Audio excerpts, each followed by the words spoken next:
Hey, Chris, you remember when, even though the Panthers may have struggled offensively, you knew that defense was going to be in it, right? You're going to pound them in the face. I miss that. Me too. Because it feels like this is the defense now. Like you just have this. Mm-hmm. This is the offense. That's it. Then just falls right over. That's all it is. I don't know if you really saw that. But anyway, let's get this on. Get dialed in, Panthers fans. Here comes an in-depth look at your team. Exclusive interviews. Locker room insight. Ready? Let's huddle up. Let's just do it, okay? For Panthers Playbook, driven by Carolina Ford Dealers. Here are your hosts, Dennis Cox and Chris Lea.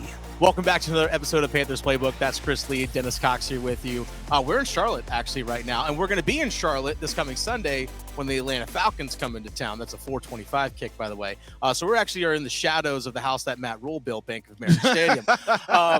And by the way, leave your thoughts in the comments section. We're talking a lot about the defense today, Chris. So I really want to know your thoughts. Chris and I actually want to know your thoughts about Ejiro Evero. Is he the right guy? Is he the right guy and just doesn't have the right pieces? Or maybe the right pieces have been in place at certain times and maybe the scheme isn't exactly what you expect it to be. And there's a lot of questions about the defense right now, Chris. Obviously, the injuries, we all know them. The injuries are stacking up like bricks. But that doesn't necessarily mean the scheme is good. You remember what I said Sunday? Yeah. Go ahead and repeat it for the people. I said...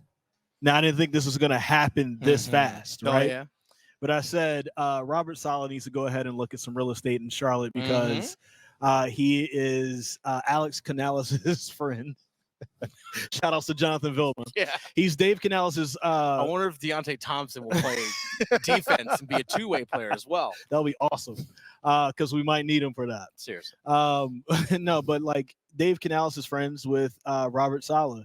And I said Sunday, Robert Saleh needs to go ahead and look at some real estate here in the Charlotte area because he's not going to survive the season as the New York Jets head coach. So that happened real fast. Let's, go ahead and just line things up and let's have a 4-3 defense. And look what happened just a couple days later. Yep. He was fired. I think it's still too soon. That's another subject. This isn't a Jets podcast. This is not. If you only had 5 games anyway, you shouldn't have started the season as a head coach. Well, but that's a Jets problem. Yeah. Sounds familiar. Coach fired after 5 games. Very familiar. But you were saying, go on. Very familiar. But here's the thing. Like, there's some people out here. Their school of thought is like, hey, you can't get on Ejiro Evero. He's been dealing with injuries both last year and this year, which is very, very much so true. The injury situation is probably worse this year.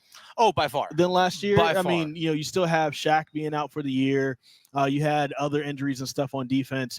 But you had better parts as a whole.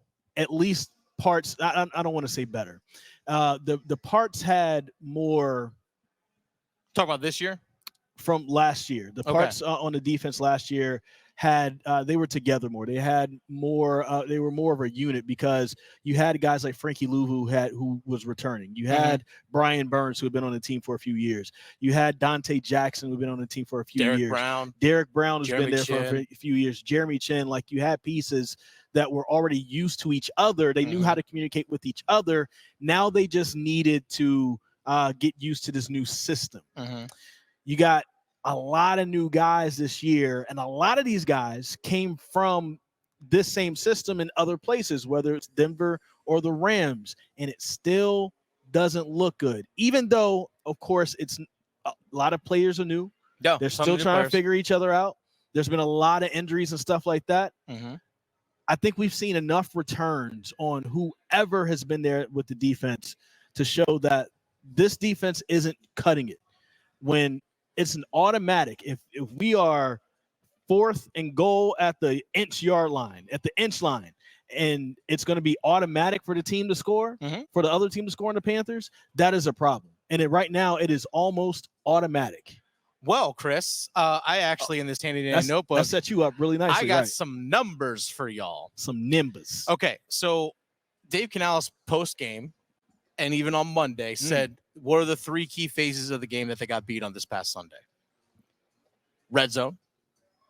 Offense, defense, special teams. Yes. Offense, defense, special teams. But like what 3 aspects of the game? Yes. Red zone, third downs, turnovers, which all lead to what? Points. Perks, as they say in New Orleans. I have some numbers for you. Last year, the Carolina Panthers, again, when you had Brian Burns, you had Frankie Louvu. Yep. I know Jeremy Chin missed some time, but you had Derrick Brown for a full year. Jeremy Chin wasn't used.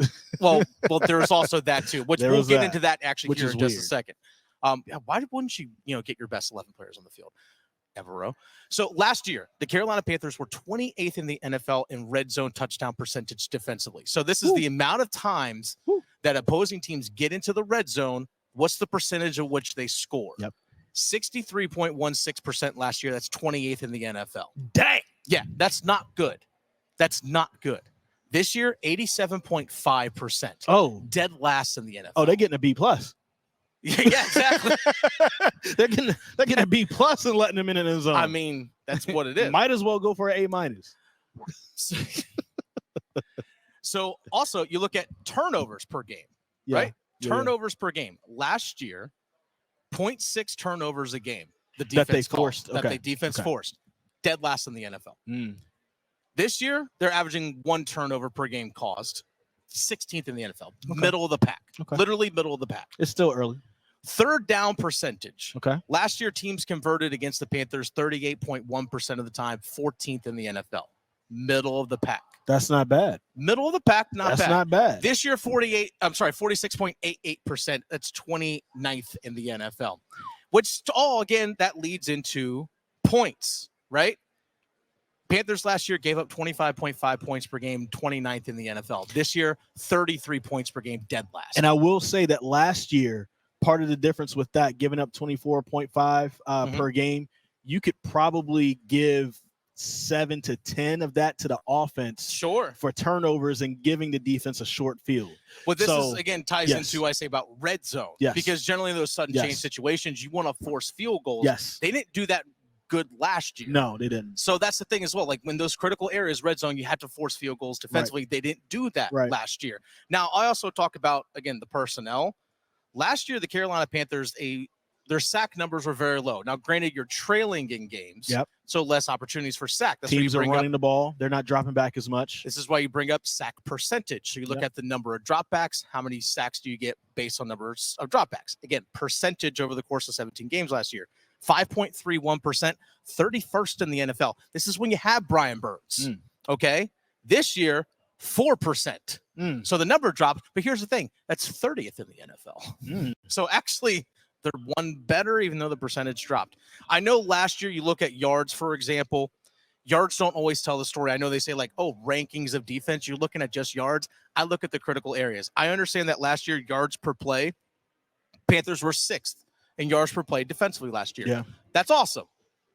But you didn't stop people in the red zone. You didn't force field goals. You didn't get enough turnovers defensively. You didn't get off the field on third down consistently enough to be a good defense or a great defense. Again, defense held them in games last year. But again, I understand offense, all that stuff last year, but we've had too many people telling us, you're making excuses. I'm not making excuses. I'm literally just stating what the facts are. There are numbers. There are numbers here stating what the facts are. It's a historical record of the games. And the thing that kind of just, at least for me, is I don't feel like with all the personnel changes and with all the injuries, sometimes you have to adapt to do something different, right? In order to understand what you want to be, but what are you capable of being? Yeah. And you have to figure out the balance between the two. And I feel like with the Panthers defense under Evero, it's just, we're running the same thing, next man up, and nothing really has changed, and yet you're continuing to get the same results.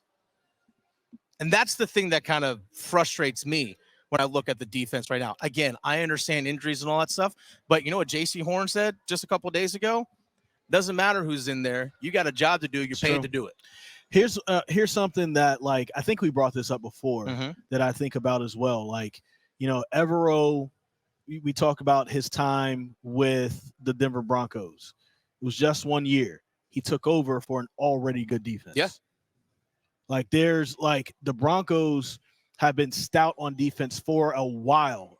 And he had guys like Bradley Chubb before he got traded to Miami. And here's the thing, like, we know this as Panthers fans. Going back to 2015, what won the Super Bowl for the Denver Broncos? Von Miller. It wasn't Peyton Manning. It was Von Miller.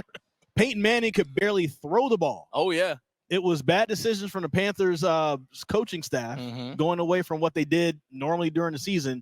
And then also it was defense. And not only just Von Miller. What's my man's name that was on the other side of him? Oh, gosh. You know what I'm talking about? Yeah, I can't remember the name off the top of my head. Ball dude, big. But, like, I'll try to erase that game. They were terrorizing the Panthers. I mean, of course, Aqib Talib had his plays in that game. Like, that was defense. And so the defense has been, and, like, of course, there was some defensive coordinators in between that, right? But the point is the defense was already good. Same thing with the Panthers. Defense has typically been the calling card for this team, especially since the John Fox and Ron Rivera days. That's a long time, right? You talk about some of the better Panthers players over the course of history. You're going to mention linebackers. Yeah. You're going to mention you start with safeties. You know what I'm saying? You're going to mention defensive linemen. Like, those are some of the people you start with first.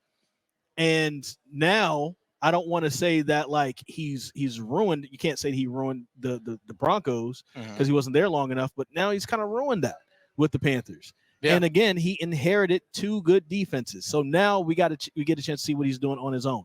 Now, some of it you got to take away because the injuries. Oh yeah, injuries, we always get that. But again, we're so not it's making not full excuses. blame. Not full blame. But there's some to be there because even when you had your full complement of guys, minus DJ Wanham and Dane Jackson on game 1 of the season, what the hell happened? You got run up on. Derrick Brown was in that game. Yeah, he was. Shaq Thompson was in that game. Yeah, Josie Jewell was in that game. J.C. Horn was playing. J.C. Horn was in the game. Jadeveon Clowney. Jadeveon Clowney was in the game. A'Shawn Robinson, Jordan Fuller. They were all in the game. All in the game. They were like EA Sports. It's in the game. They were in the game. They were in the game. So, like, yes, injuries are there, but even when you had your full complement of guys minus DJ Wanham and Dane Jackson who haven't played yet this year, that's what we saw. And then you got your butt spanked. Yeah, you did.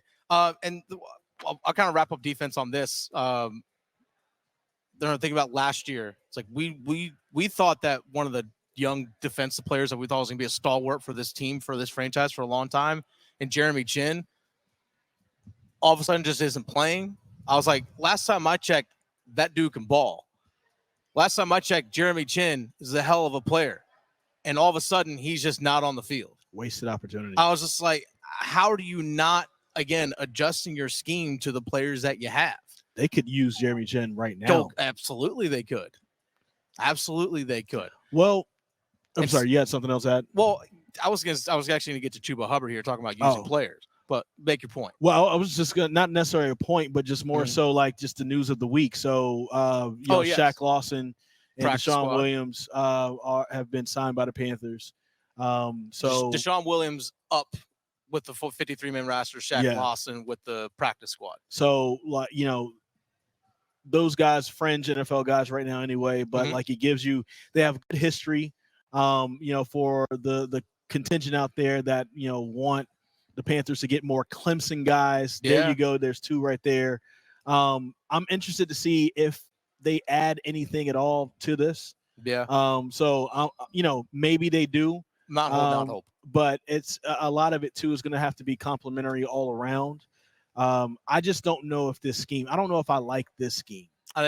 Because, when the Panthers, let's remember also, I should have pulled up numbers for this. Okay. Remember when the Panthers when Ron Rivera tried in his last year to do a 3-4 defense? What I remember from that year is going to these Panthers games, being in that press box, covering it, and looking like, man, these guys can't stop the run. Yeah. I don't know what it is about the 3-4. It looks like it's harder for them to stop the run. Like that happened even under Ron Rivera. I need to go back and look at numbers on that.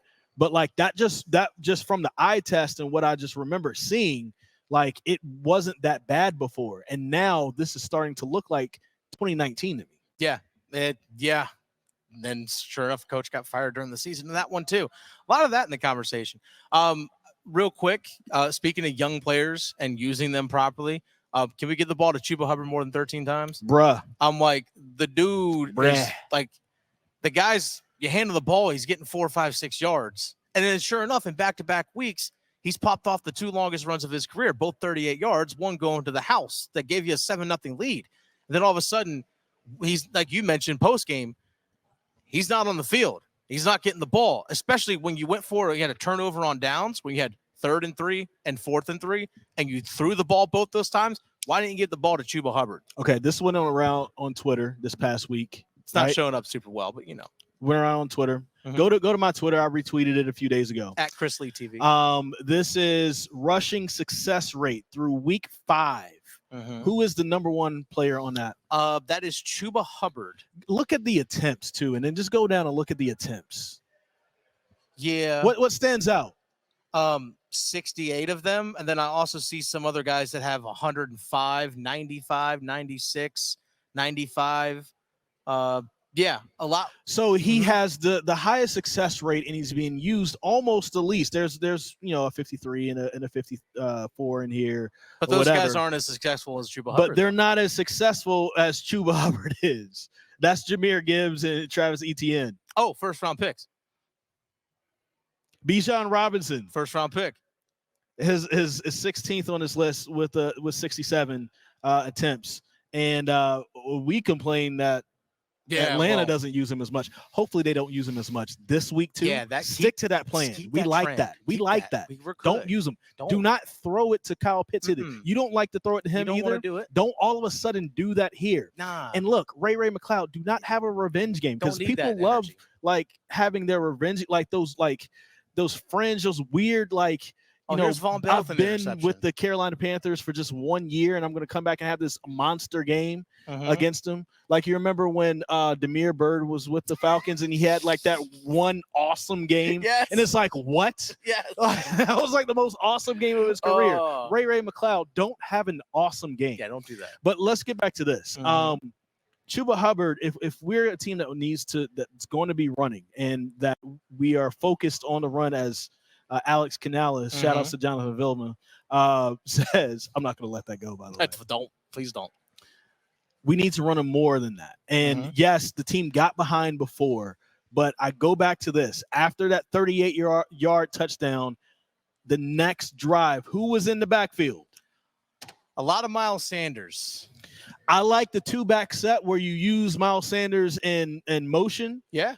If you're going to have Miles Sanders back there, let's do that. If you're going to have Miles Sanders on there, put him in the slot. He looks good there. He does. He's got hands. He does. And he can run these routes. And when Bryce Young came in, he shoo 20 yards down the field, hit him. Okay. But one back there, Chuba. Until Jonathan Brooks comes. Yeah. Chuba. That's all you got to do. By the way, it's here.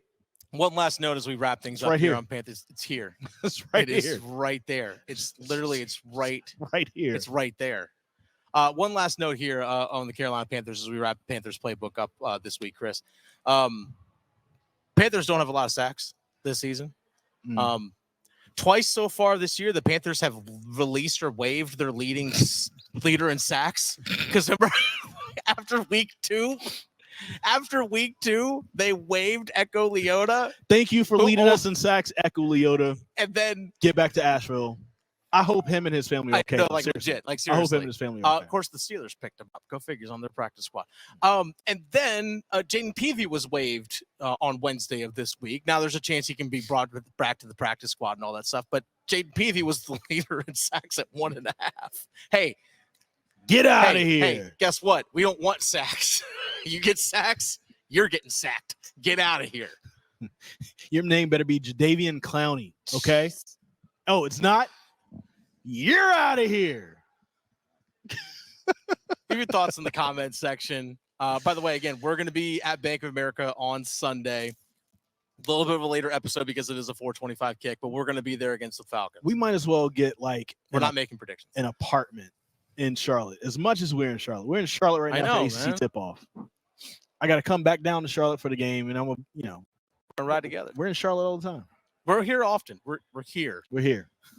Hey, we can't say about the Panthers defense. We need to do like a Charlotte get together with some of our Panthers Playbook listeners. Yes. So let us know. Maybe one of these. There's another 4:00 kickoff. Yeah, they got one or two more, I think. So if there's whenever there's another 4:00 kickoff, maybe we get here a little early. Maybe we hang out with some of you guys really quick, and see what the tailgate's looking like. Let us know. Come hang out. And if you got vegan options, we're coming to see you. French fries for this guy. Leave your thoughts in the comment section. Again, Panthers Playbook brought to you by our good friends over at Carolina Ford Dealers. With a Ford F-150 on your team, Carolina Ford Dealers.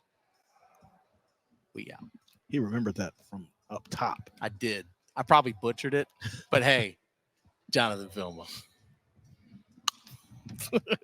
Better. He's better. Am I?